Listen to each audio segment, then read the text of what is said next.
In merito alla recente nomina del Consiglio di amministrazione dell'AICA, la CGIL di Agrigento, per mezzo del suo segretario generale Alfonso Buscemi, tiene a precisare che non nutre alcun pregiudizio verso le persone individuate per assumere tale ruolo di responsabilità.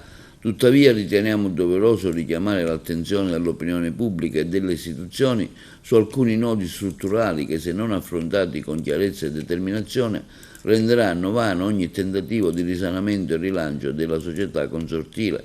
Senza la volontà politica e amministrativa dei sindaci, l'AICA non si potrà salvare e non si potrà mai migliorare la qualità del servizio idrico se gli stessi comuni non provvedono al pagamento regolare delle bollette, come fanno ogni mese con tanto sacrificio migliaia di cittadini onesti.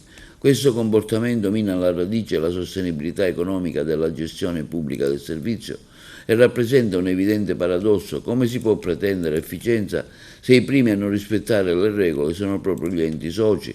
È evidente che ci riferiamo, come più volte scritto, ai 4 o 5 sindaci che hanno un debito mostruoso perché prendono l'acqua e non la pagano.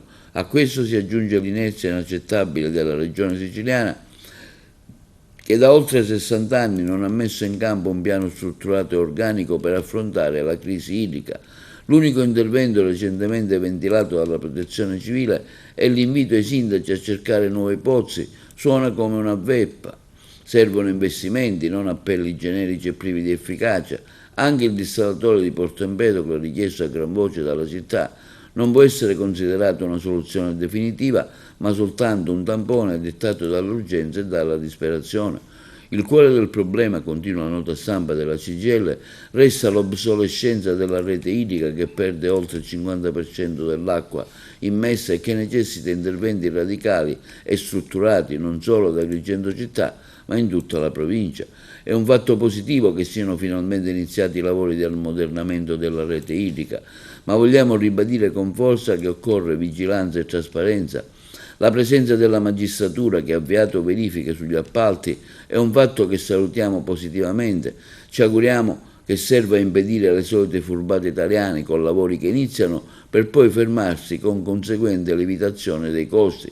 Questa volta, afferma la CGIL di Agrigento, bisogna andare in fondo realizzando l'intera opera senza interruzioni, sprechi e scorciatoie. Rivolgiamo pertanto un appello ai sindaci che, oltre a rispettare gli obblighi contrattuali come fanno tutti i cittadini, si facciano carico di promuovere una vera e propria avvertenza nei confronti del governo regionale per ottenere il finanziamento completo della rete idrica in tutta la provincia. Solo così, conclude la CGIL di Agrigento, potremo guardare al futuro con un minimo di fiducia, garantendo ai cittadini un servizio pubblico efficiente, trasparente e davvero al servizio della collettività.